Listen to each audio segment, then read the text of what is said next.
இரக்கமுள்ளவரை மகிமையுள்ளவரை மகத்துவமானவரை மாறாதவரை ஸ்தோத்திரிக்கிறோம். நன்றி ஆண்டவரை துதிக்கிறோம் துதிக்கிறோம் துதிக்கிறோம் துதிக்கிறோம் துதிக்கிறோம் ஆண்டவரே.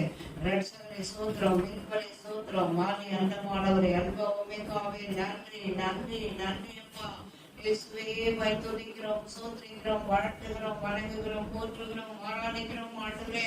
இந்த அருமையான ஆசீர்வதிக்கப்பட்ட இந்த மன மகிழ்ச்சி நாளுக்காய் நன்றி செலுத்துகிறோம் ஆண்டவரே. தடைகளை மாற்றி ஆண்டவரே இந்த ஆராதனை நீர் ஆசீர்வதிக்கும்படியாய் ஜெபிக்கிறோம் ஐயா. பாடல்களுக்காய் துதிக்கிறோம் ஆண்டவரே. அப்பா உம்மை நன்றியோடு ஸ்தோத்திரிக்கிறோம். அபிஷேக வல்லமைகள் கிரியைகள் இறங்கும்படியாய் துதிக்கிறோம் ஆண்டவரே. பரிசுத்த ஆவியானவர் ஆளுகை செய்யும்படியாய் துதிக்கிறோம். வர்ஷிப்புக்காய் ஜெபிக்கிறோம். தெய்வ பிரசன்ன மகிமை ஆளுகை செய்யும்படியாய் துதிக்கிறோம். தேவனுடைய வார்த்தைக்காய் ஸ்தோத்திரிக்கிறோம். ஆண்டவருடைய வார்த்தைகள் வல்லமையாய் புறப்படும்படியாய் துதிக்கிறோம் ஆண்டவரே. தேவனுடைய வார்த்தை ஆசீர்வாதத்தை கிருபை பாராட்டும்படியாய் ஜெபிக்கிறோம் ஆண்டவரே. அப்பா உடைய கரத்துல ஒப்பு கொடுக்கிறோம் ஆண்டவரே. இந்த ஆராதனையிலே வல்லமை தேவ பிரசன்னம் மகிமை அபிஷேகம் ஆண்டவரே அற்புத அடையாளங்கள் நடக்கும்படியாய் ஜெபிக்கிறோம் ஆண்டவரே. ஆண்டவரே வர்ஷிப்புக்காய் ஸ்தோத்திரம் ஆண்டவரே. தேவனுடைய வார்த்தைகள் எல்லாவற்றையும் ஆசீர்வதிப்பீராக. காணிக்கை அறிவிப்பின் பகுதி எல்லாவற்றையும் பொறுப்பெடுத்து ஆசீர்வதித்து வழிநடத்த வேண்டுமாய் ஜெபிக்கிறோம் ஐயா. தடைகள் எல்லாம் உடைத்து ஆசீர்வதிக்க ஆரம்ப முதல் முடிவு வரைக்கும் தெய்வீக பிரசன்னம் வல்லமை அபிஷேகம் ஆண்டவரே இந்த ஆலயம் முழுவதும் நிறைந்திருக்கும்படியாய் ஜெபிக்கிறேன் ஆண்டவரே. தாழ்த்தி ஒப்பு கொடுக்கிறேன் ஆண்டவரே. எல்லா துதி ஸ்தோத்திர கன மகிமை ஒருவருக்கே செலுத்துகிறோம். இயேசுவின் நாமத்தில் ஜெபிக்கிறோம் பிதாவே, ஆமென். துதி பாடு நம் இயேசுவை நாமாரே என்று பாடு. துதி பாடு நம் இயேசுவை நாமாரே என்று பாடு. நல்லவர் நல்லவர் போதுமானவர் வார்த்தையிலும்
ஆராதிக்கின்றோம் இயேசுவே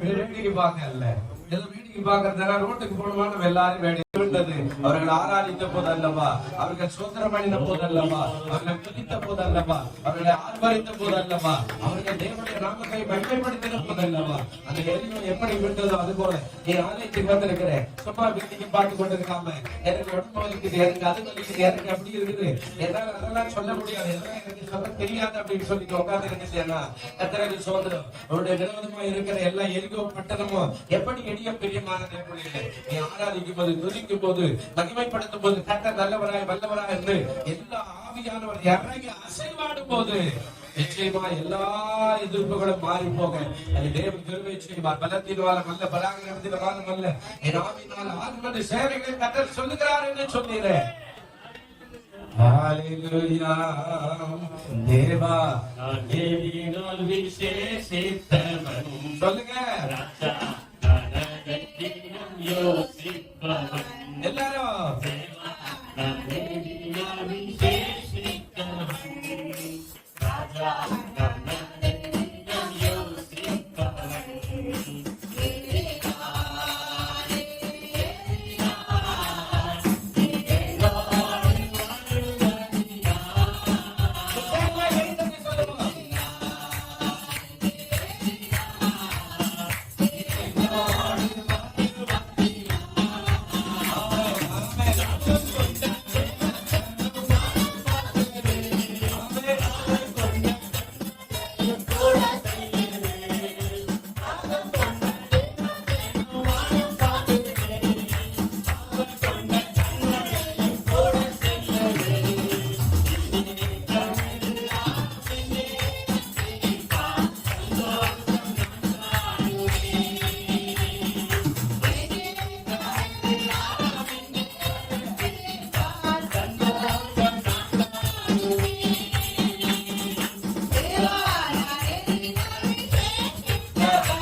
என்னை கைவிட்டாலோ மாமி சமயமே நாடிட்டாலோ மாமி என்னை கைவிட்டாலோ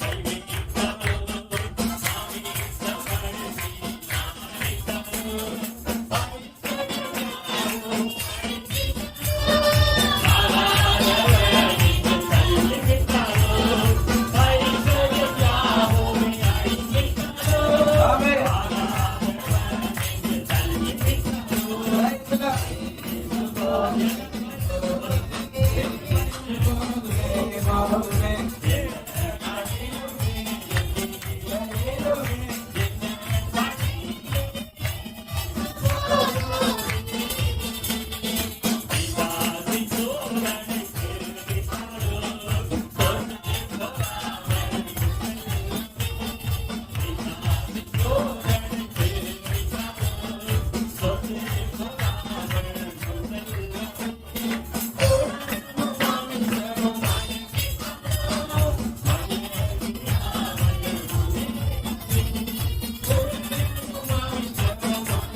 எல்லாரோட கரத்துல கொடுத்து கரவையில் ரெண்டு கரத்துல உயர்த்து தேவனுடைய கரத்துல நம்ம ஒப்பு கொடுக்கலாம்.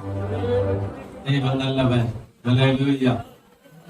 தேவனுடைய சமூகத்துல ஒப்பு கொடுத்து நம்ம எல்லாரும் கரத்துல அர்ப்பணித்து எல்லாரும் அர்ப்பணிக்கலாமா? கண்களை மூடுவோம். நல்ல பிதாவே, இந்த நாளிலே இந்த தேவனுடைய வார்த்தைக்கு நேராய் ஆண்டவரே கடந்து வரப்போகிறோம். கர்த்தர் தாமே இன்றைக்கு 6 முதல் ஆண்டவரே ஏதோ ஆண்டவரே தடைகளாகவே இருக்கிறது. எல்லா தடைகளையும் மாற்றி போட்டு ஆண்டவர் தாமே ஆசீர்வதிக்கும்படியா நான் ஜெபிக்கிறேன். இந்த வார்த்தைகள் உம்முடையது, இது மனுஷனுடையதல்ல, இந்த தேவனுடைய வார்த்தையா இருக்கிறபடினாலே இதை ஆண்டவரே கேட்டு வந்திருக்கிற எல்லாரையும் ஆண்டவரே நீர் ஆசீர்வதித்து கிருபையினால் இரக்கத்தினாலே முடிசூட்டி வழி நடத்தும்படியா ஜெபிக்கிறோம். இயேசுவின் நாமத்திலே வேண்டிக் கொள்ளுகிறோம் நல்ல பிதாவே, ஆமென், ஆமென். வாசிக்கலாம்.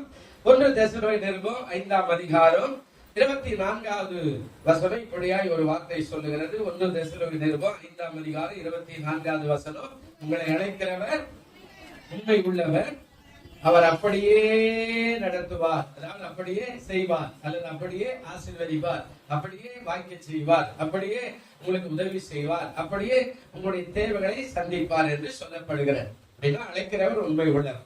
எல்லா காரியத்திலும் அழைப்பு அவசியம். அழைப்பு இருந்தா தான் ஆசீர்வாதம். இதுதான் தொடர்ந்து நாம் செபித்துக் கொண்டே இருக்கிறோம், தியானித்துக் கொண்டே இருக்கிறோம். அப்படியானா ஒன்று அழைப்பு, இன்னொன்னு ஆசீர்வாதம், இன்னொன்னு பெருக்கம். போன வாரம் சொன்ன வார்த்தையுடைய தொடர்ச்சி தான் இந்த வாரமும் கொஞ்ச நேரம் பேச போகிறோம்.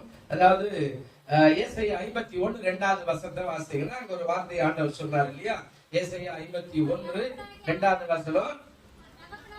உங்கள் தகப்பனாகி ஆபிரகாமை நோக்கி பாருங்கள், அவன் ஒருவனாய் இருக்கையில முதலாவது அழைத்து ஆசீர்வதித்து அவனை பெருக பண்ணினார். அப்ப அழைத்தார், ஆசீர்வதித்தார், பெருக செய்தார். நம்ம வாழ்க்கையில கூட நீங்க கொஞ்சம் கற்பனை பண்ணி பாருங்க.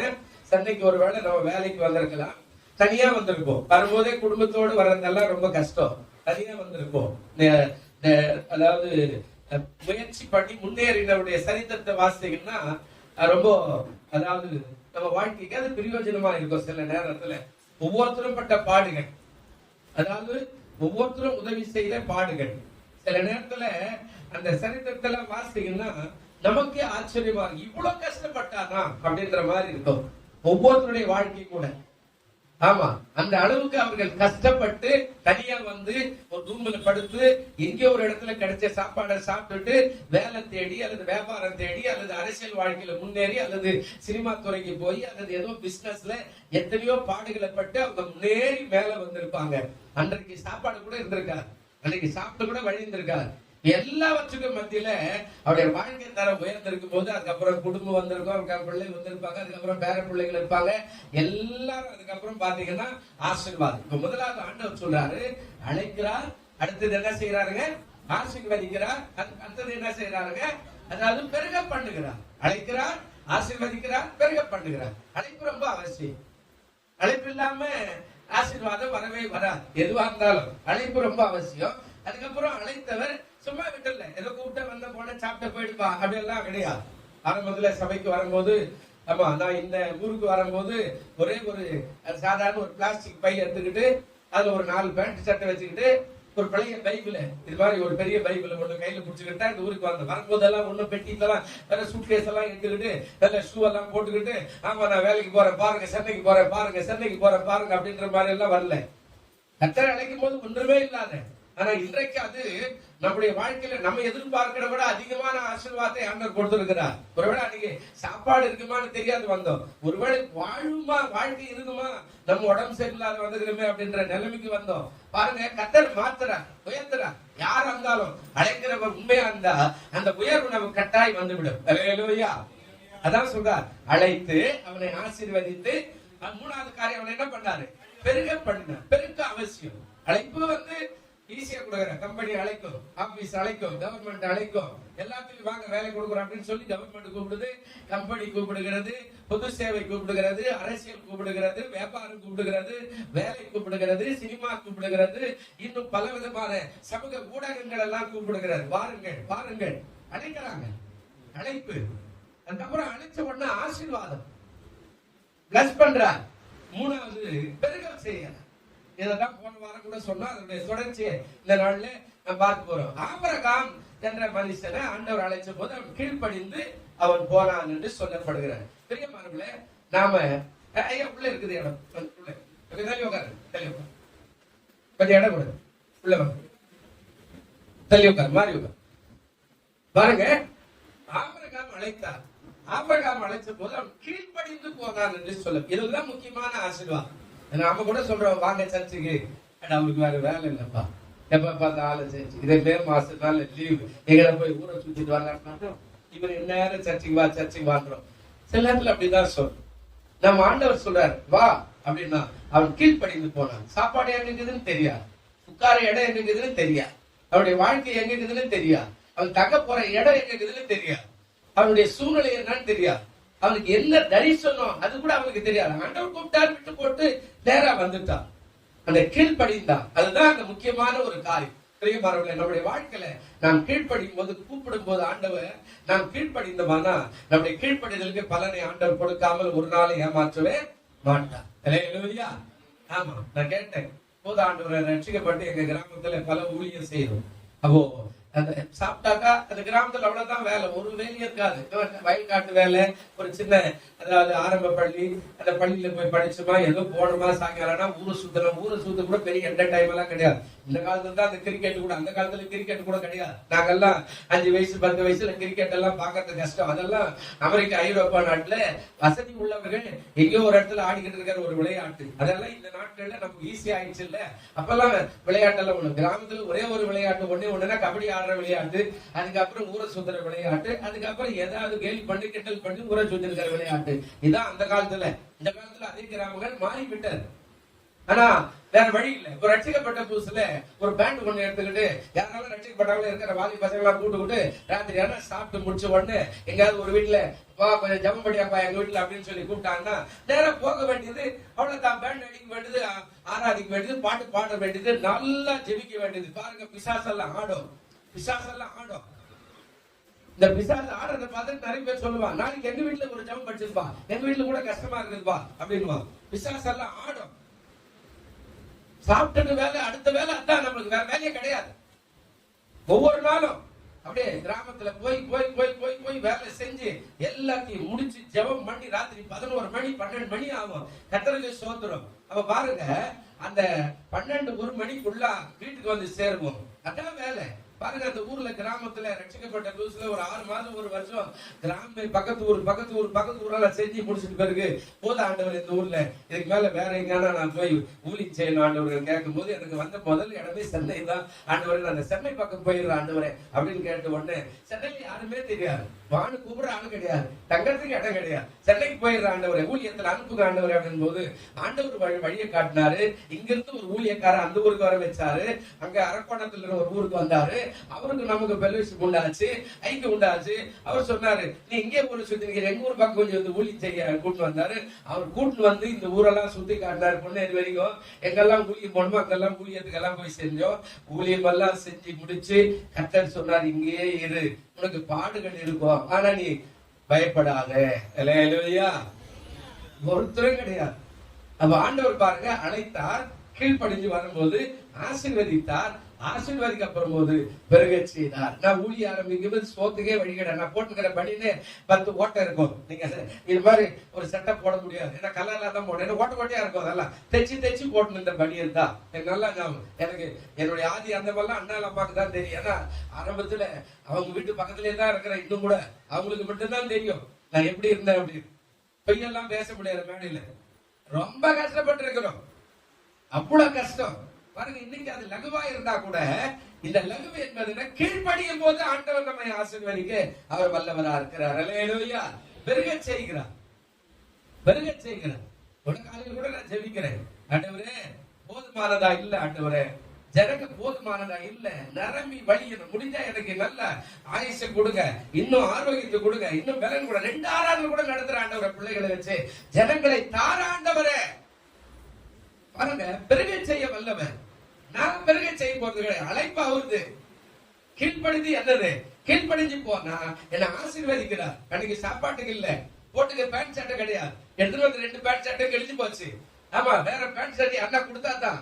அப்ப 20 ரூபாய்க்கு ஒரு டியூல வாங்கி இருக்கிறேன், ஒரு லுங்கி 20 ரூபாய். அது கூட எங்க வெள்ளி வாங்கத்துல ஒருத்த வருவான், அந்த டியூல மாசம் மாசம் கொடுத்துட்டு வாங்கிட்டு போறவன், அவங்ககிட்ட 20 ரூபாய்க்கு ஒரு லுங்கி வாங்கி நான் கட்டி இருக்கிறேன். ஆமா, ஒவ்வொரு பொருளும் அந்த தீவுல வாங்கி செலவு பண்ணிக்கிறேன். ஒன்றத்துக்கு வக்கீல்ல வழி இல்ல, உண்மை பேசுறோம். பயப்படுதல் நின்று கர்த்தருக்கு ஸ்தோத்திரம். ஆனா ஆண்டவர் கெட்டியா புடிச்சுக்கணும். ஆண்டவர் விட மாட்டா, ஆண்டவரே என்ன வந்தாலும் விட மாட்டா, ஆண்டவரே. பாட்டு மட்டும் ஈஸியா பாடிடுறோம் இல்லையா? பாட்டு பாடும்போது என்ன சொல்றாங்க? பிசாசின் சோதனை பெருகிட்டாலும் சொந்து போகாமல் முன் செல்லவே. பிசாசின் சோதனை பெருகிட்டாலும் சொந்து போகாமல் முன் செல்லவே.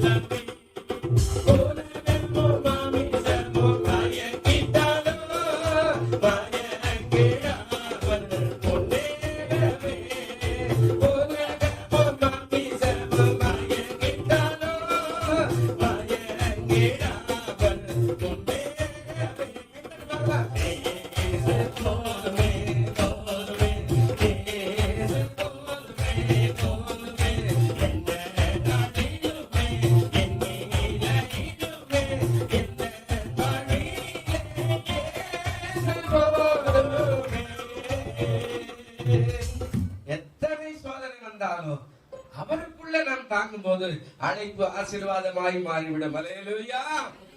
ஊர்ல இருக்கும்போது கஷ்டப்படும் போது ஒருத்தர் என்ன கூப்பிட்டா, முழு ஜபத்துக்கு வாங்கல அப்படின்னா நான் சொன்ன முழு ஜபத்துக்கெல்லாம் வர முடியாது என்னால, நான் உடனே ஞாயிற்றுக்கிழமை வரேனே அப்படி இல்ல, முழு ஜபத்துக்கு தான் வரணும். நான் போல அதை முடிச்சுட்டு மறுநாள் ஏன்னா எனக்கு முழு ஜபம் அலர்ஜி, இப்ப கூட அலர்ஜி. ஏன்னா எனக்கு நிறைய ஆபரேஷன் பண்ணிக்கிறதுனால எனக்கு ராத்திரி எல்லாம் நிறைய கண்ணு முடிச்சாலும் ரொம்ப கஷ்டம். அதனால நான் வரல அப்படின்னு மறுநாள் ஞாயிற்றுக்கிழமை போன எனக்கு கண்டுக்கவே இல்லை அவரு. நான் பின்னாடி உட்காந்துக்கிறேன் சர்ச்சில். நம்ம பாருங்க, இன்னைக்கு ஏதாவது ஒரு ஊழிக்காரர் வந்தாருன்னா கூப்பிட்டு யாரோ ஒரு பேரு நான் ஊரு நான் கூப்பிட்டு வாங்க ஒரு 2 வார்த்தை நான் பேசுங்க, ஒரு ஜெபம் பண்ணுங்க அப்படின்றோம். ஆனா நான் போனப்ப அவர் என்ன கண்டுக்கவே இல்லை. அவர் அமைதியா இருந்துட்டார். நாங்க போய் முடிஞ்ச உடனே ஐயா சோதரம் ஏன்னா அவர் இப்படியே திருப்பிக்கிறாரு. முடிஞ்சு பாத்துறேன். எனக்கு யோசித்தேன், கர்த்தாவே ஏதோ ஒரு 5 ரூபாய் காணி கொடுப்பாரு அதனால கூப்பிட்டாரு. ஆனா வந்தா இப்ப ரொம்ப பண்றாரு அவரு அப்படின்னு ரொம்ப நேரம் இருந்தேன். அவர் சோதரமே பண்ண மாட்டேன்றாரு. எல்லாருக்கும் சோதரம் பண்றாரு, நான் போய் பண்ண மாட்டேன். சின்ன பையன், என்னோட வயசுல சின்னவர், ரொம்ப பெரியவர் கூட கிடையாது. என்ன கிட்ட அதாவது 15 வருஷம் சின்ன ஒரு மனுஷன். ரொம்ப நேரம் உட்காந்து பார்த்தேன். சரி பரவாயில்ல, கர்த்தருக்கு ஸ்தோத்திரம் அப்படின்னு பின்னாடியே உட்காந்துதேன். எல்லாத்தையும் முடிச்சுட்டு அவர் வந்து ரொம்ப நீங்க என்ன ஊழியக்காரன் அப்படின்னா, இல்ல நான் ஊழியக்காரன், ஆனா எந்த ஊழியக்காரன் எனக்கு தெரியல அப்படின்னு. அவர் சொல்ற என்ன ஊழியர், கூட்டம் கரெக்டா வரணும். ஆமா, சத்தா கூட பரவாயில்லன்னு வரணும். இல்லைங்க எனக்கு உடம்பு சரியில்லை, ராத்திரில எல்லாம் கண்ணு முடிக்க முடியாது. நான் அங்கிருந்து முடிச்சுட்டு பாதியில முடிச்சிட்டீங்கன்னா 3 மணில என்னால வீட்டுக்கு போக முடியாது, எனக்கு வாகனம் கிடையாது, எனக்கு வசதி கிடையாது, அதனால காலையில் வந்தேன் அப்படின்னா ஒரு 3 பேசி ஒண்ணுமே கூடல. கூப்பிட்டு வச்சு பக்கத்துல யாரோ வந்து சாப்பாடு கொடுத்தாங்க. அவரு சாப்பாடு எனக்கு கொஞ்சம் சாப்பாடு போட்டு என்ன அனுப்பிச்சு விட்டாரு. போயிட்டு வாங்க, ரைட் முடிஞ்சு போச்சு, அவ்வளவுதான்.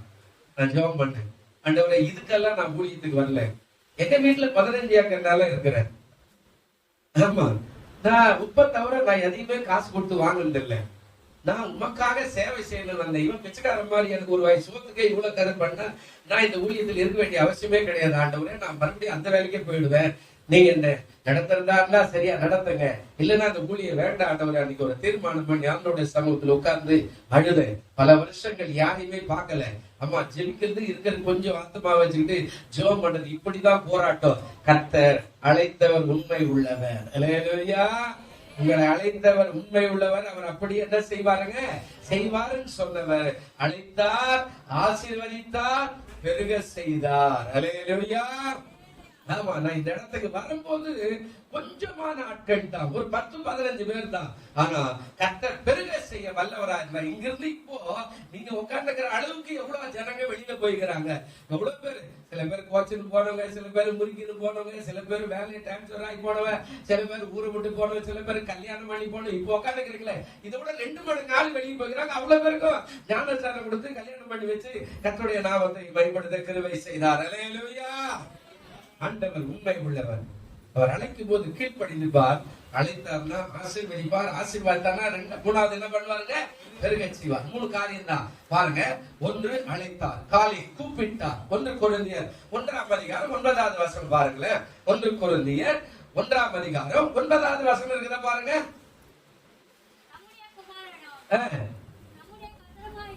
நம்முடைய குமாரனும் நம்முடைய கர்த்தருமாய் இருக்கிற இயேசு கிறிஸ்து உடனே ஐக்கியமாய் இருப்பதற்கு உங்களை அழைத்த தேவன் எப்படி இருக்கிறாரா, உண்மை உள்ளவர். இப்போ இங்க சொல்றவர் என்ன சொல்றாருங்க, உங்களை அழைத்த தேவன் எப்படிப்பட்டவரா இருக்கிறாருங்க, உண்மை உள்ளவர். அவர் எப்படி இருக்கிறாரா? ரொம்ப ரொம்ப உண்மை உள்ளவர். எப்படி அங்க சொல்றாரு? நம்முடைய குமாரனோ, அதாவது தம்முடைய குமாரனோ, நம்முடைய கர்த்தராகிய இருக்கிற இயேசு கிறிஸ்துவுடனே ஐக்கியமாய் இருப்பதற்கு மனுஷன் ஆதாம் என்ற மனுஷனை உருவாக்கின போது அவன் தேவனோடு கூட ஐக்கியமாய் இருப்பதற்கு ஆண்டவர் அவனை வைச்சார், அழைத்தார். ஆனா அவன் தேவனை விட்டு பிரிஞ்சு போயிட்டான். இப்போ ஆண்டவர் மன்னாவதாரம் வந்து அந்த ஐக்கியத்தை நிலைப்படுத்தும்படியாக ஆண்டவர் என்ன செய்யறார்? கூப்பிடுகிற ஒரு காரியத்தை பார்க்கிறோம். ஆண்டவர் அவரை கூப்பிடுகிறார். அந்த கூப்பிடுற காரியம் தான் இங்க சொல்றார். கர்த்தராய் இருக்கிற இயேசு கிறிஸ்துவோடு கூட ஐக்கியமாய் இருப்பதற்கு உங்களை அழைத்த தேவன் உண்மை. இப்ப மறுபடியும் அந்த அழைப்பு ஐக்கியமா இருக்கணும், தேவனும் மனுஷனும் ஒன்னா இருக்கணும். இப்போ ஏதேன் தோட்டத்துல ஆதாமுடைய உறவு முறிந்து போனது, ஆண்டவருக்கு ஆதாமுக்கு உள்ள உறவு முறிந்து இப்போ ஆண்டவர் மேல போயிட்டார், மனுஷனை பூமிக்கு அனுப்பிச்சிட்டார். ஓ வேர்வை சிந்தி, ரத்த வேர்வை சிந்தி, நீ இந்த இடத்துல பூமியில வேலை செஞ்சு அதாவது வியாபாரம் பண்ணி கஷ்டப்பட்டு சம்பாதித்து உன் வாழ்நாள் முடியும் போது நீ மண்ணுக்கே திரும்புவாய், நீ மண்ணிலிருந்து எடுக்கப்பட்டாய், மண்ணுக்கே திரும்புவாய் என்று சொன்ன அந்த வார்த்தையின்படியே கர்த்தருடைய நாமத்துக்கு ஸ்தோத்திரம். இப்ப மறுபடியும் அழைக்க வந்திருக்கிறார். ஏன்? அவரோடு கூட ஐக்கியமாய் இருப்பதற்கு. ஹல்லேலூயா. இப்ப ஆண்டவர் சொல்றார், அழைக்கிறார். நாம கீழ்ப்படிஞ்சா நமக்கு நன்மையான காரியத்தை செய்ய ஆண்டவர் வல்லவராய் நல்லவராய் இருக்கிறார். கர்த்தருடைய நாமத்துக்கு மகிமை உண்டாகட்டும். ஆண்டவர் நல்ல தேவன், கிருபை உள்ள தேவனாய் இருந்து நம்மை ஆசீர்வதிக்க, அவர் இரக்கம் உள்ள தேவனாய் இருக்க கர்த்தர் தாமே கிருபை செய்வார். ஹல்லேலூயா. ஆண்டவருடைய நாமத்துக்கு மகிமை உண்டாகட்டும். அப்ப என்ன சொல்றாரு? முதல் காரியம், ஐக்கியமாய் இருப்பதற்கு அழைத்த ஒரு தேவன். இந்த ஐக்கியம் எங்க வருது? ஆதியாகமத்துக்கு வரும், பழைய ஏற்பாட்டுக்கு வரும். ஆதியாகமம் 12ஆம் அதிகாரம் 1வது வசனம் 2வது வசனம் வாசிங்க. ஆதியாகமம் அதான் என்ன சொல்றார்? 12ஆம் அதிகாரம் 1வது வசனம் 2வது வசனம். கர்த்தர் ஆபிரகாமை நோக்கி என்ன சொல்றாருங்க?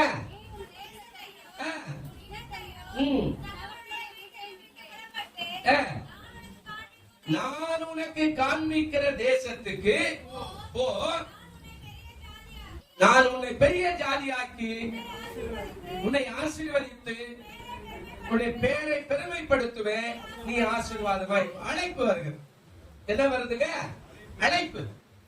இப்போ ஆண்டவர் சொல்றாரு, என்ன கொடுக்கிறாரா ஆண்டவர்? அழைப்பு வருகிற ஒரு காரியத்தை பார்க்கிறோம். கர்த்தருடைய நாமத்துக்கு ஸ்தோத்திரம். அப்போ அழைக்கும் போது, அவன் கூப்பிடும் போது நாம சரியா இருந்தோம்னா, நல்ல கவனிங்க, அழைக்கிறா யார் அழைச்சாலும் நாம் உண்மை உள்ளவராய் தெரிஞ்சுக்கிட்டா, நாம கீழ்ப்படைஞ்சு போனா நம்ம ஆண்டவர் ஆசீர்வதிக்க அவர் வல்லவராய் நல்லவராய் இருக்கிறார். ஹல்லேலூயா. இப்ப கேட்டார், என்ன கேட்டாருங்க? நான் உன்னை பெரிய ஜாதி ஆக்குறேன், உன்னை ஆசீர்வதிக்கிறேன், உன் பேரை பெருமைப்படுத்துகிறேன், நீ ஆசீர்வாதமா இருப்பா. இப்ப என்ன சொல்றார்? ஆபிரகாமை நோக்கி இப்போ ஒரு சட்டம் போட்டு கூப்பிடுறார். என்ன கேட்டார் அவரு? என்ன கேட்டார் அவரு? என்ன சொல்றாருங்க? உன்னுடைய இடத்தை, 2வது உடைய தகப்பனை, தகப்பன் வீட்டை எல்லாத்தையும் விட்டு நீ புறப்பட்டு போ. எங்க போ தெரியல. அதான சொல்றாரு. என்ன சொல்றாருங்க? தேசத்துக்கு, நான் கூப்பிடுற தேசத்துக்கு நீ போ. அப்படின்னா அர்த்தம் என்னன்னா, ஆண்டவர் கூப்பிடும் போது நீ சரியா கீழ்ப்படிஞ்சனா கர்த்தர் உன்னை நான் ஆசீர்வதிப்பேன். ஹல்லேலூயா. ஆசீர்வதிக்கத்தோடு இல்லாம உன்னை பெருக செய்வேன். சங்கீதத்தில் ஒரு வார்த்தை இருக்கிறார். 45ஆம் சங்கீதம் 10வது வசனம் ஞாபகத்தில் ஆவியானவர் உணர்த்துறார். என்னோட குறிப்பில் இல்ல. சங்கீதம் 45 10வது வசனம் இருக்கிறா பாருங்க. குமாரத்தியே கேள், நீ உன்னுடைய செவியை கொஞ்சம் சாய்த்து சிந்தித்துக்கொள், உன்னுடைய ஜனத்தையும் உன்னுடைய தகப்பன் வீட்டை என்ன செய்ய. கல்யாணம் ஆகும் போது பெண்களுக்கு சொல்லுகிற வார்த்தையோ, ஆண்டவர் அழைக்கும் போது பாவத்துக்கான வார்த்தையோ. ஹல்லேலூயா. ஆமா, இப்ப கூப்பிடுறாரு குமாரத்தியே அப்படின்னா, குமாரனே கேள், செவியை சாய்த்து கொஞ்சம் கேள், நீ என்ன செய்ய, உன் தகப்பன் வீட்டையும் என்ன பேசுறாங்க, உன் ஜனத்தை என்ன செய்ய, மறந்து விடு. அல்லேலூயா.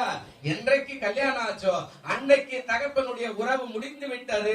இனிமே புருஷனுடைய உறவு தான் அங்கே முக்கியமானது என்பதை ஆண்டவர் சொல்லுகிறார். என்றைக்கு நான் அழைத்தேனோ இந்த பரிசுத்த ஜனமாக, இந்த பரிசுத்த சந்ததியாக, இந்த பரிசுத்த வித்தாக உன்னை நான் என்றைக்கு அழைத்தேனோ அன்றைக்கு அந்த பாவத்தை, அந்த அக்கிரமத்தை, அந்த மீறுதலை, அந்த சாபத்தை, அந்த ரோகத்தை, அந்த எல்லா விதமான பழமை முறைமையான காரியத்தை எல்லாம் நீ மறந்து விடு.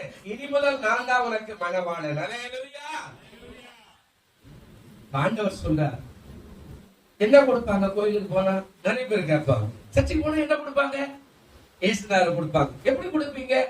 பாவ மன்னிப்பை தருவாங்க, அக்கிரமத்தை மன்னிக்கிறவரை கொடுப்பாங்க, உனக்கு அன்பை காட்டுகிற இயேசுவை கொடுப்பாங்க.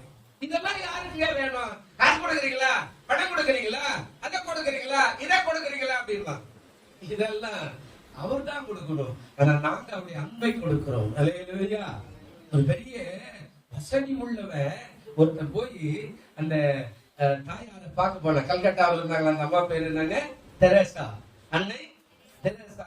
அப்போ டெல்லிக்கு போய் டெல்லியில இருந்து அந்த அம்மாவை பார்க்கறது கல்கட்டா போறாரா. நம்ம தமிழ்நாட்டுல இருக்கிற ஒரு பெரிய ஆளா, சாதாரண ஆள் இல்ல, பெரிய கப்பல் துறைமுகம் மற்ற காரியங்கள் நிறைய காரியங்களை வச்சிருந்தவர். அவர் போறாரு. எல்லாரும் சொல்றாங்களா அன்னை தெரேசா பார்க்கணும். டெல்லிக்கு போறாரு. போன் அடிக்கிறார், நான் அம்மாவை பார்க்கணுமே. காலிங் உடனே வாங்க அப்படின்னாங்களா. டெல்லியில இருந்து அந்த ட்ரெயினை பிடிச்சிட்டு ஒரு 5-6 பேர் போறாங்க. அது போயிட்டு கேட்டும் போது பெஞ்ச் ஒன்று போட்டுருக்காங்க. பெஞ்சில் உட்கார சொன்னாங்களா. பெஞ்சில் உட்கார சொல்லிட்டு உள்ள போறவங்க வரவங்களாம் good morning good morning good morning சொல்லிட்டு போயிருக்கிறாங்களா. குட் மார்னிங் சொல்லிட்டு போறாங்க. எங்க அந்த அம்மா நம்மளை கூப்பிடவே இல்லையா அப்படின்னு சொல்லி உட்கார்ந்து இருக்கும்போது திடீர்னு பக்கத்துல அப்படியே கண்ணு அப்படி மூடி திரும்ப பார்த்தா பக்கத்துல ஒரு அம்மா உட்காந்து இருக்கிறாங்களா. நான் அம்மா திரேசா பார்க்கணுமே, அதுக்கு தான் வந்துக்கிறேன்னா அந்த அம்மா சொன்னா நான் தான் அப்படின்னு சொல்லி அப்படியே கட்டி பிடிச்சுக்கிட்டாங்களா. யோசிச்சு பாருங்க. அந்த ஐயா சொல்றாரு, நான் ஒவ்வொரு வரலும் 2 மோதிரம் போட்டிருந்தேன், பேஸ்லெட்டர் போட்டிருந்தேன், இது வரைக்கும் நகையா போட்டிருந்தேன். என் வாழ்க்கையில என் துணியெல்லாம் பார்த்து நானும் மெம்பந்து கூட அவ்வளவு பெரிய ஆளு. அந்த அம்மா சாதாரண ஒரு நூல் சேலை கட்டிக்கிட்டு ஒரு கையில மட்டும் ஒரு சிலுவை வச்சுக்கிட்டு அந்த சிலுவை மாலையோடு கூட உட்காந்து என்ன அணைச்ச அணைப்பு என்னால அழுகிய நிக்கவே முடியல. எவ்வளவு எளிமை, எவ்வளவு அன்பு, எவ்வளவு பண்பு. நாம போய் அந்த அம்மா செய்கிற அந்த அம்மா வந்து பெஞ்சு மேல உட்காந்து என்னை கட்டி பிடிச்சு அழுது நான் அழும்போது என் கண்ணத்தை அந்த அம்மா தொடச்சாங்க.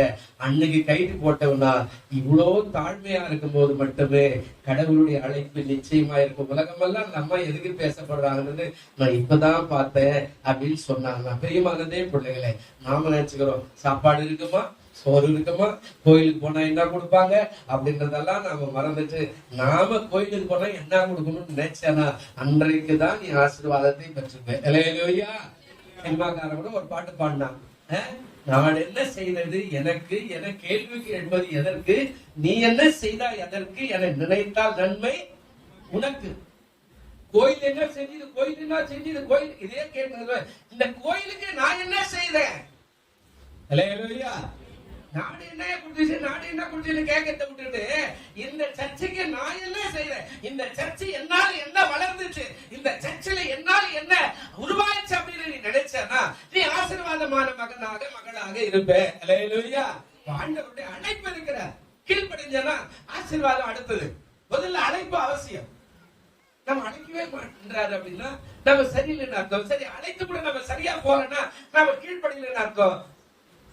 அடுத்த ஆசீர்வாதம் வரணும், முதல்ல கீழ்ப்படிதல். அவரகம் கூப்பிட்டான். இந்த வசனம் சொல்றாரு, உன்னையும் உன்னுடைய தேசத்தையும் உன்னுடைய தகப்பன் வீட்டையும் யோசித்திருப்பானா, யோசிக்கிறானே எனக்கு தெரியல. எல்லாத்தையும் விட்டுட்டு அப்படியே கர்த்தர் சொன்ன இடத்துக்கு அவ போயிட்டான். பிரியமானதே பிள்ளைகளே, நீங்கள் மனதில் வைத்துக் கொள்ளுங்க.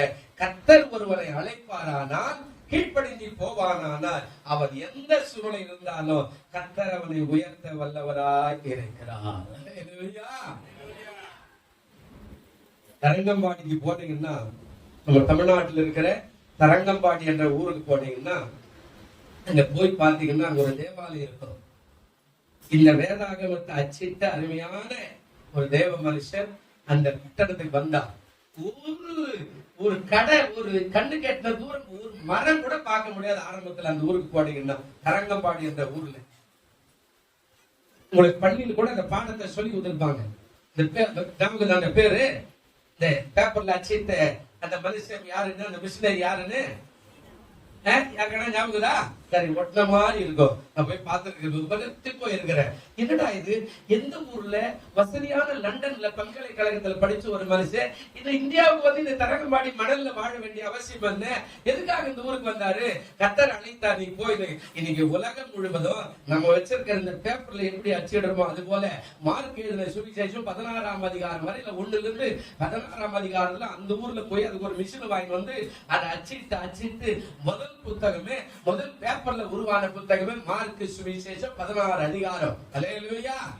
அழைத்த போது கீழ்ப்படிஞ்சு போனா அற்புதங்கள் நிச்சயமா என்ன செய்யுங்க? நடக்கும். அதுக்கப்புறம் தான் பிளஸிங். நம்ம அழைக்கிறதுக்கே ஒத்து வர மாட்டேன், அழைப்பு சொன்னால கண்டுக்க மாட்டேன், அப்புறம் எப்படி ஆசீர்வாதம்? இவன் அழைத்த உடனே கீழ்ப்படைந்தான். இப்போ தேவனுடைய அழைப்புக்கு ஏற்றவனா. அப்போஸ்தலர் நடவடிக்கைகள் 7ஆம் அதிகாரம். சேவான் என்ன சொல்றாரு பாருங்க. அப்போஸ்தலர் நடவடிக்கைகள் 7ஆம் அதிகாரம் 23வது வசனத்தை கொஞ்சம் பாத்தீங்கன்னா சேவான் என்ன சொல்றாரு பாருங்களேன், கொஞ்சம் கவனிங்க. அவனுக்கு 40 வயதான போது இஸ்ரவேல் புத்திரராகிய சகோதரரை கண்டு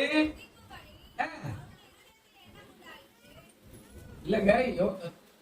அப்போஸ்தலர் நடவடிக்கைகள் 7ஆம் அதிகாரம் 23வது வசனமா வாசிக்க மறுபடியும்.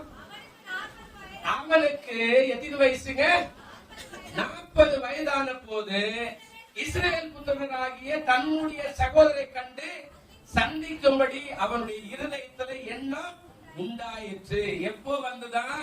மோசே எகிப்துடைய சகல சாஸ்திரங்களையும் கத்துக்கிட்டார். பாவத்துல வாழறா. அல்லேலூயா. அரண்மனை வாழ்க்கை உங்களுக்கு சொல்லி அங்க தரணும். அரண்மனை வாழ்க்கை சகல விதமான சாஸ்திரங்களையும் கத்துக்கிட்டானா. குடிக்கிறது எப்படி, குத்தடிக்கிறது எப்படி, அதாவது போர் செய்கிறது எப்படி, அரசாட்சி செய்வது எப்படி, எல்லாம் அரண்மனை கத்துக்கும் போது ஆவியானவர் ஒரு வித்தியாசத்தை உள்ளத்துல வைக்கிறார். என்ன? நாம யாரு? நாம எபிரேயர். எகிப்தில் எப்படி நாம அரண்மனையில் இருக்கிறோம்? அரண்மனையில வாசம் பண்ணுவதற்கான வழி எங்க வந்தது? யாரு நம்மளை கொண்டு வந்து இங்க விட்டா அப்படின்னு எல்லாத்தையும் ஆராய்ச்சி பண்ணுவோன்னு அவனுக்கு தெரியும். நம்ம சகோதரர்கள் இங்க கொத்தடிமைகளா இருக்கிறாங்களாமே, அவங்களை போய் பார்க்கணும்னு சொல்லி அவன் என்ன செய்யறான்? வெளியே வருகிற ஒரு காரியத்தை பார்க்கிறோம். பிரியமானதே பிள்ளை, இவ்வளவு ஆசீர்வாதத்தோடு கூட வாழ்ந்தவன் இங்க சொல்றார், அழைக்கப்படும் போது கீழ்ப்படிஞ்சனா அடுத்த ஆசீர்வாதம். அல்லேலூயா. ஆண்டவர் அழைக்கிறார். அந்த அழைப்பு ரொம்ப அவசியம். எத்துன்ப நேரத்திலோ ஆறுதல் எனக்கு அளிப்பா. எத்துன்ப நேரத்திலோ ஆறுதல் அளிப்பா. என்றுணர்ந்து நீயோ இயேசுவை நோக்கினா என்னை இன்னும் வென்னிடுவா.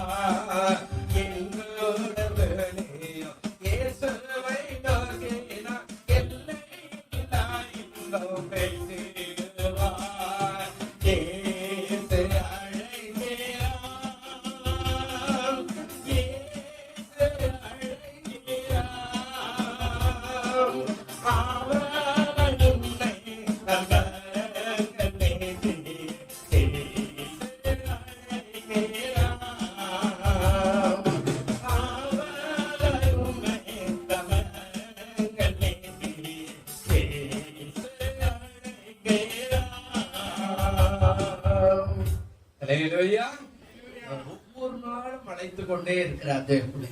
உடைய கண்ணீரை துடைக்கும்படி, உடைய கவலையை மாற்றும்படி, உடைய துன்பத்தை மாற்றும்படி, உடைய துயரத்தை மாற்றும்படி இயேசு இருக்கிறாரா? என் கஷ்டத்தை கண்டுக்காம இருக்கிறாரா? இன்னுமா இருக்கிறாரா? என்னை ஏன் தூரமா நிக்க வச்சு பாக்குறாரு அப்படின்னு கேள்வி கேட்காத. ஏன்னா ஒவ்வொரு நாள் உன்னுடைய வாசல்ல நின்று வெளிப்படுத்தல சொல்றாரு ஒரு வார்த்தை, இதோ உன் வாசல் படி நின்று கதவை நான் என்ன செய்யறேன்? தட்டுகிறேன். ஒருவன் என் சத்தத்தை கேட்டு கதவை திறந்தால் நான் அவனோடு கூட நான் என்ன செய்வேன்? போஜனம் பண்ணுகின்றார். நம்ம அவருடைய சத்தத்தை கேட்காதவன் எப்போதும் காதாட்சிக்கிறோம். எப்போதும் சர்ச்சைக்கு போகணுமா, வேற வேலையே இல்ல, சர்ச்சைக்கு ஞாயிற்றுக்கிழமை போய்தான் ஆகணுமாப்பா அப்படின்னு நம்ம கேட்கிறோம். சர்ச்சைக்கு ஞாயிற்றுக்கிழமை போய்தான் ஆகணுமா, என்ன ஒரு ஞாயிற்றுக்கிழமை போடலாம் என்ன அப்படின்ற மாதிரி கேள்விக்கிறோம். காதை அடைச்சுக்கிறோம். அப்படியே சத்தம் நம்ம கேட்க துக்கப்படுகின்ற உலகத்தினுடைய சத்தம் கேட்குது, வேதனையோட சத்தம் கேட்குது, கண்ணீரான சத்தம் கேட்குது, பாவம் என்ற சத்தம் கேட்குது, பரிகாசம் என்ற சத்தம் கேட்குது. ஆனா இயேசு அழைக்கிற சத்தம் நம்ம கேட்காதனால்தான் தேவன் நம்ம இன்னும் ஆசீர்வாதிக்காமலே வச்சிருக்கார். அல்லேலூயா. அழைத்தார். இரண்டாவது அவர் சொன்னார், ஆசீர்வதித்தார். இரண்டாவது என்ன பண்ணாருங்க? ஆசீர்வதித்தார். பிளஸிங், அதாவது செழிப்பு என்று ஆங்கிலத்தில் சொல்லப்படுகிறது. பிளஸிங், செழிப்பு அப்படின்னு மொழிபெயர்ப்புல சொல்லப்படுகிறார். ஆசீர்வதித்தார். முதல்ல அழைப்பு, இரண்டாவது ஆசீர்வாதம். இப்ப இந்த ஆசீர்வாதம் எங்க நடக்கிறது பாருங்க. ஆதியாகமம் 24ஆம் அதிகாரம் 1வது வசனம் இருக்குதா பாருங்க. ஆதியாகமம் 24ஆம் அதிகாரம் 1வது வசனம் இருக்குதா பாருங்களேன். ஆபிரகாம் என்ன செய்யறாருங்க?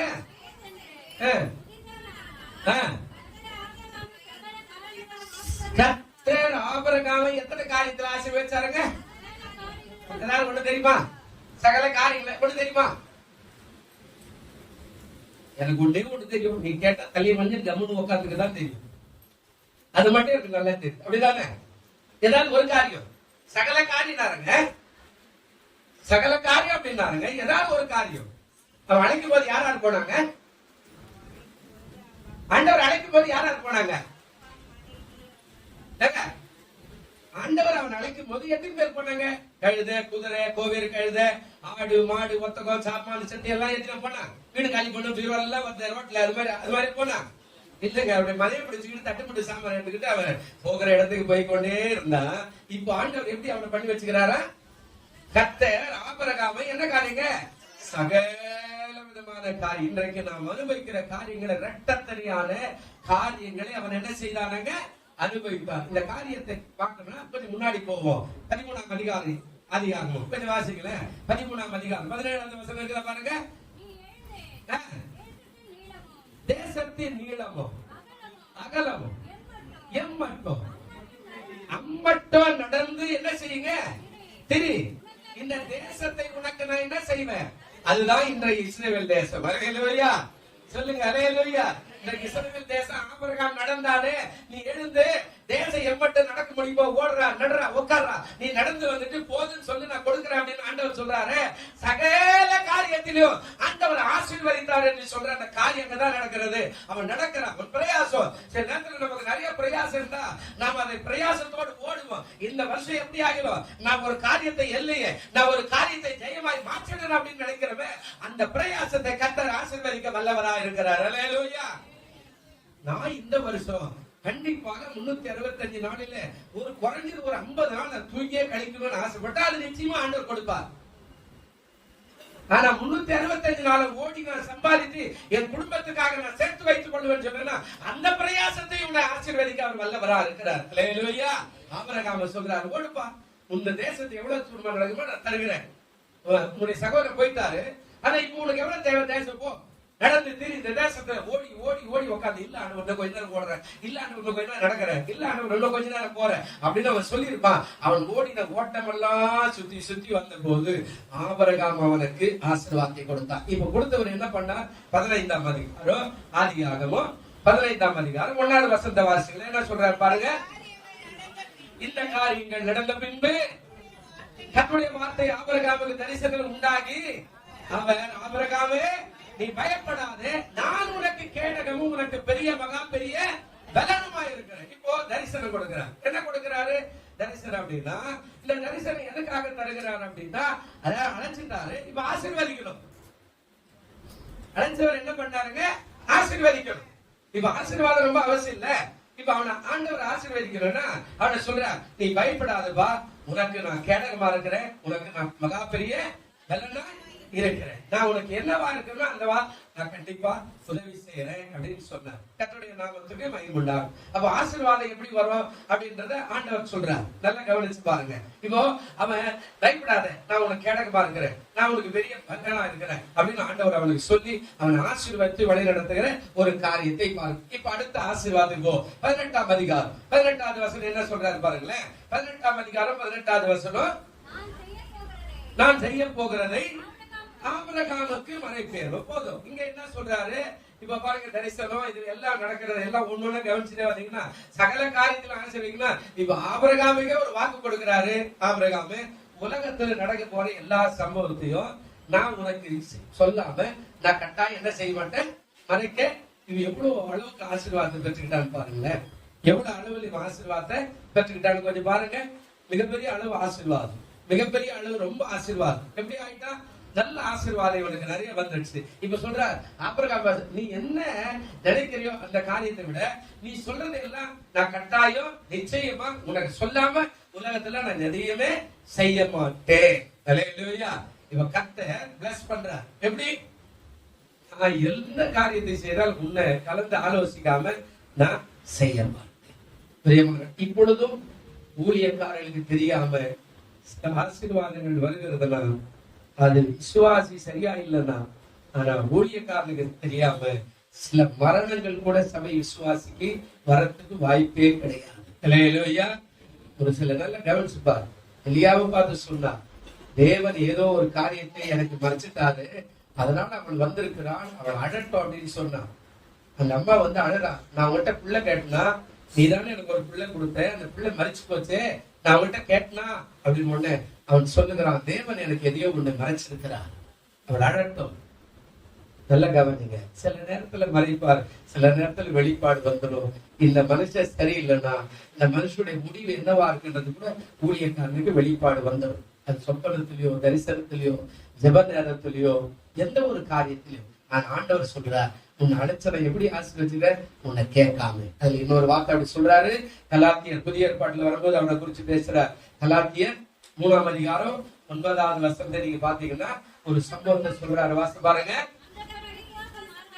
அந்தபடி விசுவாச மார்க்கத்தார் விசுவாசமுள்ள ஆபிரகாமுடனே ஆசீர்வதிக்கப்படுகிறார்கள். என்ன அருமையான வார்த்தையை பேசி போனார் பாருங்க. அவர் சொல்றாரு, அந்தபடி விசுவாச மார்க்கத்தார் எத்தனை பேர் இருக்கிறாங்களோ அத்தனை பேரும் ஆபிரகாமுடனே அவர்கள் என்ன செய்யறாங்க, ஆசீர்வதிக்கப்படுகிறார். ஆபிரகாம் ரொம்ப விசேஷமானவர். இந்த இடத்துல சொல்றாரு, வெள்ளியும் பொண்ணு உடைய அவன் எப்படி இருந்தாங்க, சீமானம். கர்த்தருக்கு ஸ்தோத்திரம். அப்போ ஆபிரகாம் விசேஷமானவர். ஆபிரகாமுக்கு சொல்ற ஆசீர்வாதத்தை சகல மார்க்கத்தார அனுபவிப்பவர்கள் ஆண்டவர் ஏன் சொன்னார்னா, ஆபிரகாம் மாதிரி ஒரு விசுவாச மார்க்கத்தார் உலகத்துல யாருமே இல்லை. அவ்வளவு பெரிய விசுவாசம். ஆண்டவரே பிள்ளை வேணும் கேட்டா விசுவாசித்தான். நட்சத்திரத்தை பாருன்னா எல்லாத்தையும் பார்த்தா விசுவாசித்தான். அதன்படியே பிறந்தார். மறுபடியும் அந்த பிள்ளைய நரபலி கேட்கிறார் ஆண்டவரே. அவன் உடனே கொண்டு போய் ஒப்பு கொடுத்தான். அந்த நரபலிக்கு பதிலாக ஒரு ஆட்டை கொடுத்தார். அவன் விசுவாசித்தான். நல்ல கவனிங்க. அப்ப ஆபிரகாம அவ்வளவு சீக்கிரம் மறக்க முடியாது. அப்ப ஒன்று அழைத்தார், இரண்டாவது என்னதுங்க, ஆசீர்வதித்தார். ஒரு 5 நிமிஷம் 10 மணி ஆகும் போது இப்போ அதை பெருக செய்தார். எப்படி பெருக செய்தார் பாருங்க. ஆண்டவருக்கு ஸ்தோத்திரம். பெருக செய்தார். வளர்ச்சி. பெருக்கம் அப்படின்னா வளர்ச்சி, இல்லைன்னா விருத்தி அப்படின்னு ஒரு தமிழ் அர்த்தம் இருக்கிற. பெருக்கம் அப்படின்னா வளர்ச்சி. இப்போ கல்யாணம் ஆகிறோம். ஒருவனா இருந்தவனுக்கு ரெண்டு பேர் ஆயிட்டாங்க, ஒரு வளர்ச்சி. இந்த 2 பேர் ஆன உடனே ஒரு பிள்ளை பெற்றுட்டாங்கன்னா 3 பேர் ஆகிட்டாங்க, இன்னொரு வளர்ச்சி. இந்த 3 பேரா இருக்கிறவங்களுக்கு இன்னொரு ஆசை வந்து இன்னொரு பிள்ளை பெற்றுக்கணும் அப்படின்னா 4 பேர் ஆயிட்டாங்க. 4 பேர் வரும்போது இன்னொரு வளர்ச்சி. இந்த 4 பிள்ளைகளை வளர்ந்து ஆளாக்கி அவர்களை படிக்க வச்சு கல்யாணம் பண்ணும்போது அவர்களுக்கு ஆண்கள் 2 பிள்ளைன்னா அது அடுத்த வளர்ச்சி. நல்ல கவனிங்க. வளர்ச்சி என்பது வந்துகிட்டே இருக்கும். ஒரு செடியை போடுறோம், ஒரு மண்மொட்டையை உள்ள நட்டு வச்சா ஒரே ஒரு செடிதான். ஆனா அது வளர்ந்து பெரிய ஆகும் போது ஒவ்வொரு வருஷத்துக்கு 1000 மாங்காயை காய்க்கும். அப்ப வளர்ச்சி. நீங்க யோசிச்சு பாருங்க. அவ ஒன்று நட்டா அது 9ஆய் மாறுகிற அந்த காரியம் தான் வளர்ச்சி. அப்ப ஆண்டவர் சொல்ல, நான் அழைச்சேன், உன்னை ஆசீர்வதிச்சிருக்கிறேன், இப்ப வளர செய்கிறேன், பெருக செய்கிறேன். எப்படி பெருக செய்கிறேன்? ஆதியாகமம் 13ஆம் அதிகாரத்துக்கு வரும். இங்க சொல்றாரு பாருங்க, அவருடைய வளர்ச்சி எப்படி இருக்கிறா பாத்துருங்க. ஆதியாகமம் 13ஆம் அதிகாரம் 2வது வசனம் கொஞ்சம் வாசிங்க சீக்கிரம். ஆபிரகாம் என்னங்க,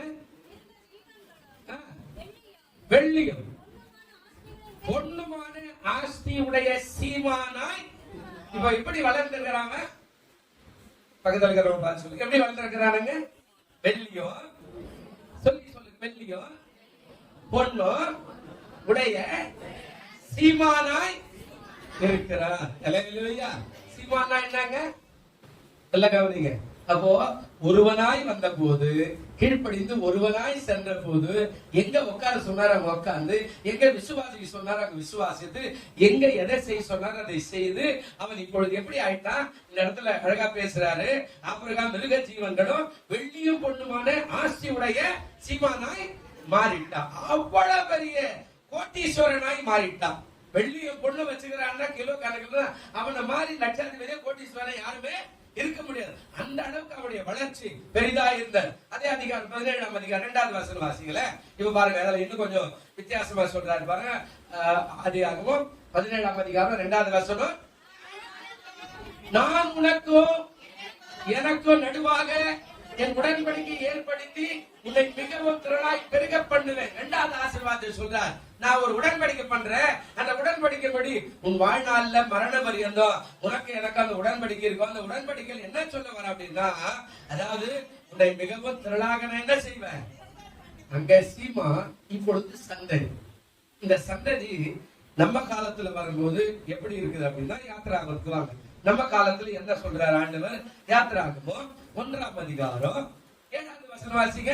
யாத்திராகமம் 1ஆம் அதிகாரம் 7வது வசனம். நம்ம காலத்துல என்ன வந்தது பாருங்க. என்ன சொல்றாருங்க? இஸ்ரவேலர் மிகுதியும் பலுகி ஏராளமாய் பெருகி பலத்திருந்தார்கள், தேசம் அவர்களால் என்ன ஆயிட்டுதா? இப்ப நம்ம காலம் அதுதான் அந்த அப்படியே சந்ததி வருது. எப்படி வளர்ச்சி இருக்கிறான்? அவன் ஒத்தனா வந்தா அவனை குடும்ப அரசு வச்சாரு, அவனுக்கு ஒரு வாக்குத்தத்த பிள்ளை கொடுத்தாரு. அந்த வாக்குத்தத்த பிள்ளையாகப்பட்டதை ஒரு கல்யாணம் பண்ணி வச்சார். அவனுடைய சந்ததி வந்தது. யாக்கோபு என்ற மனுஷன் பிறந்தா. யாக்கோபுடைய சந்ததி வரும்போது பார்த்தா அவனுடைய சந்ததியில அவனுக்கு கிட்டத்தட்ட 13 பிள்ளைகள் பிறந்தாங்க. அவருடைய சந்ததி வளர்ந்தது. கோத்திரம் 12 கோத்திரம். அந்த 12 கோத்திரத்துல சந்ததிகள் வளர்ந்துகிட்டே இருந்தது. அவருடைய சந்ததி வளர்ந்து வளர்ந்து வளர்ந்து வளர்ந்து யாத்திராகமத்துக்கு வரும்போது பார்த்தா எப்படி சொல்றாருங்க? இஸ்ரவேல் புத்திரர் மிகுதியும் பலுகி ஏராளமாய் பெருகி வளர்த்திருந்தார்கள். அல்லேலூயா. சந்ததி எப்படி ஆச்சுதாங்க? வளர்த்து. இது பொருள்லயே வருது, மக்கள் ஜனத்தொகையிலேயே வருகிறார். நீங்க அப்போஸ்தலர் நடவடிக்கைகள் வந்தீங்கன்னா அந்த காரியத்தை சொல்றாரு பாருங்களேன். 16ஆம் அதிகாரம் 5வது வசனம் வாசிங்க சீக்கிரம். அப்போஸ்தலர் நடவடிக்கைகள் 16 5வது வசனத்துல வந்தீங்கன்னா அங்க ஒரு காரியத்தை பேசுறாரு. வாசி பாருங்க. அதனாலே என்ன அருமையா பேசுறாரு பாருங்க. அதனால சபைகள் எப்படி ஆயிடுச்சாங்க? விசுவாசத்தினாலே சிறப்பட்டு நாளுக்கு நாள் அது என்ன செய்தாங்க? இப்ப என்ன?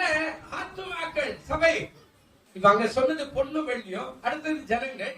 இப்ப சபை விருத்தியாகி அதனால அப்படி ஆத்துமாக்கள் பெருகி சபைகள் எப்படி ஆயினாங்க? விருத்தியாகிறது. அல்லேலூயா.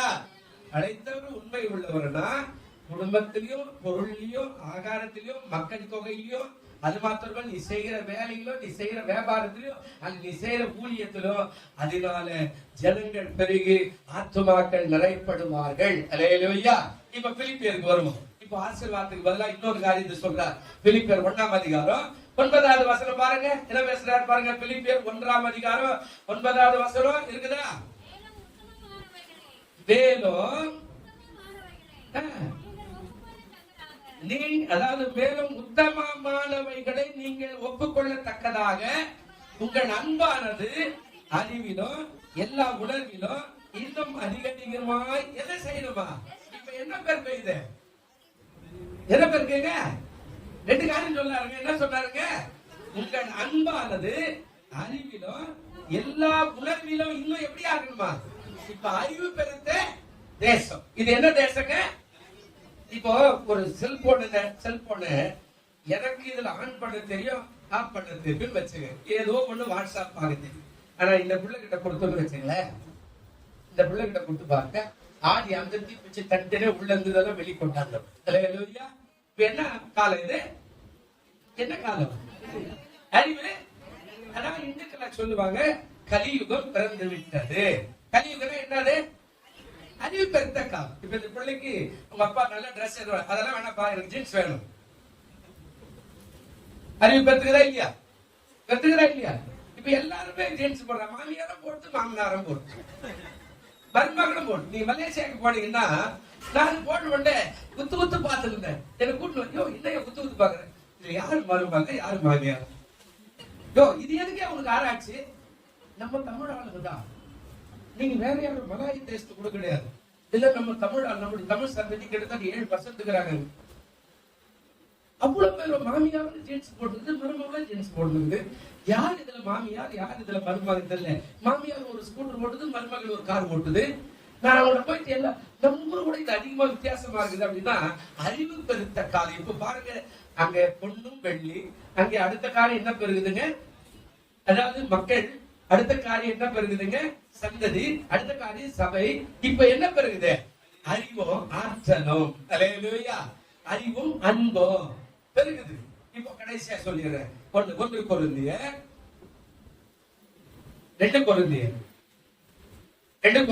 9ஆம் அதிகாரம். சரியா 10 மணி ஆயிடுச்சு. 2 கொரிந்தியர் 9ஆம் அதிகாரம் 6வது வசனம் கொஞ்சம் வாசிங்க.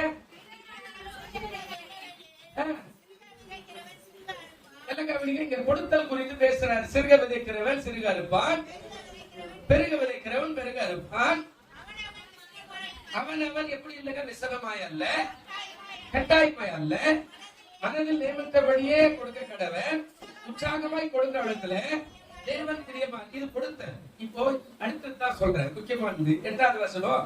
மேலும் நீங்கள் எல்லாவற்றிலும் எப்பொழுதும் சம்பூர்ண உடையவர்களாயும் சகலவித நற்கிரியைகளினாலும் பெருகிறவர்களாய் இருக்க. என்ன சொன்னாருங்க, மேலும் நீங்கள் எல்லாவற்றிலும் எப்பொழுதும் சம்பூர்ணம் அடை. சம்பூர்ணம் அப்படின்னா அதாவது இருக்கிறத விட இரட்டிப்பான நன்மை. அதான் சம்பூர்ணம்னா விளைந்து வழிய செய்கிற ஒரு சம்பவம். சம்பூர்ணம் உடையவர்களாய். அடுத்த காரியம் என்ன சொன்னார், சகலவித நற்கிரியைகளிலும். நல்ல கிரியை. ஐயா அம்மா நல்ல கவனி. நீ சரியாய் வாழ்ந்தா உன் பிள்ளைகள் சரியாய் இருக்கும். அல்லேலூயா.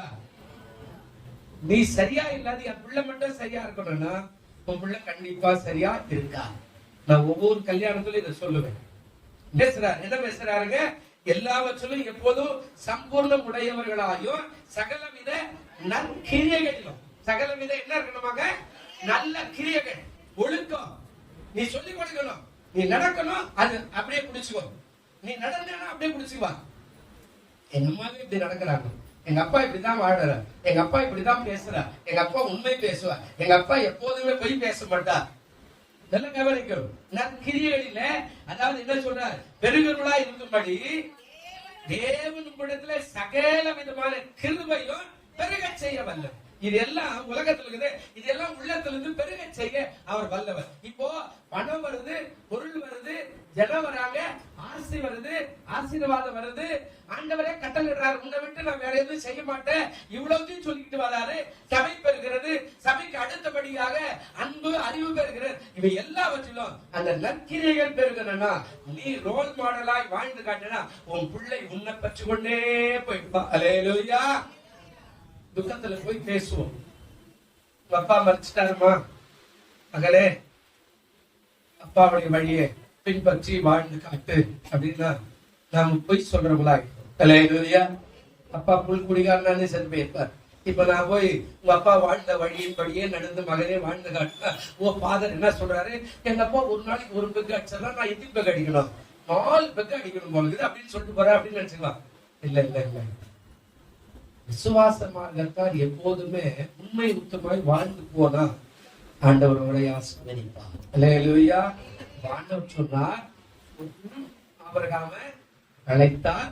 அடுத்தது என்ன பண்ணார் சொல்லுங்க, அடுத்தது என்ன பண்ணார், ஆசீர்வதித்தார். 3வது என்ன பண்ணார், பெருக்கம் எப்படி வரும், இப்ப இருக்கிற மாதிரி பெருக்கம் இல்லைங்க. ஆரம்பத்தில் வருமே அந்த பெருக்கம் இல்லை, வந்து உள்ள வாழும் போது பெருக்கம் என்பது விசேஷமாய் மாறி. அல்லேலூயா. ஆண்டவர் ஆசீர்வதிக்கிறார். கீழ்ப்படிஞ்சா ஆசீர்வாதம். கண்களை மூட உட்கார்ந்த நல்ல பிதாவே, இந்த செய்தியை கேட்டுக் கொண்டிருக்கிற பார்த்துக் கொண்டிருக்கிற எல்லாருக்கும் இயேசு கிறிஸ்துவின் நாமத்தினாலே ஆசீர்வதிக்கிறேன்.